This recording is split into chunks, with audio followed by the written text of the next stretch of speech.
குமரி மேற்கு மாவட்ட கழக அலுவலகத்தில் தாவேகாவைச் சேர்ந்த 50க்கும் மேற்பட்டோர் அதிமுகவில் இணைந்தனர். மேற்கு மாவட்ட இளைஞர் மற்றும் இளம்பெண்கள் பாசறை செயலாளர் ஷாஜின் தலைமையில் நடைபெற்ற இந்நிகழ்வின் போது குமரி மேற்கு மாவட்ட கழக செயலாளர் ஜெயசுதர்ஷன் அதிமுகவில் இணைந்தவர்களுக்கு கழக துண்டை அணிவித்து வரவேற்றார். முன்னதாக மாவட்ட கழக அலுவலகத்தில் கழக நிர்வாகிகளுக்கான ஆலோசனை கூட்டம் நடைபெற்றது. கழக நிர்வாகிகள் ஏராளமானோர் இதில் பங்கேற்றனர்.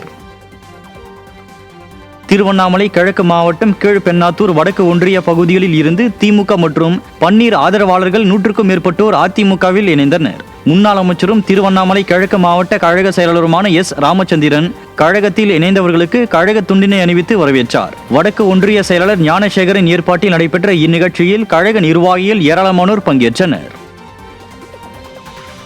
மயிலாடுதுறை மாவட்டம் செம்பனார் கோவிலில் தேசிய ஜனநாயக கூட்டணி கட்சி நிர்வாகிகளுக்கான ஆலோசனை கூட்டம் நடைபெற்றது.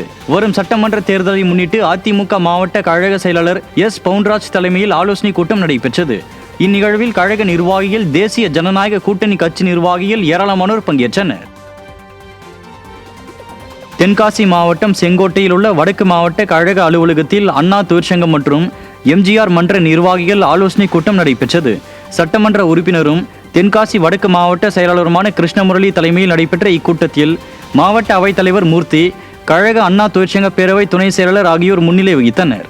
இதில் கழக வெற்றிக்கு நிர்வாகிகள் அயராமல் உழைத்து இரட்டை இலை சின்னத்திற்கு வாக்குகள் சேகரிக்க வேண்டுமென நிர்வாகிகளுக்கு ஆலோசனை வழங்கப்பட்டது.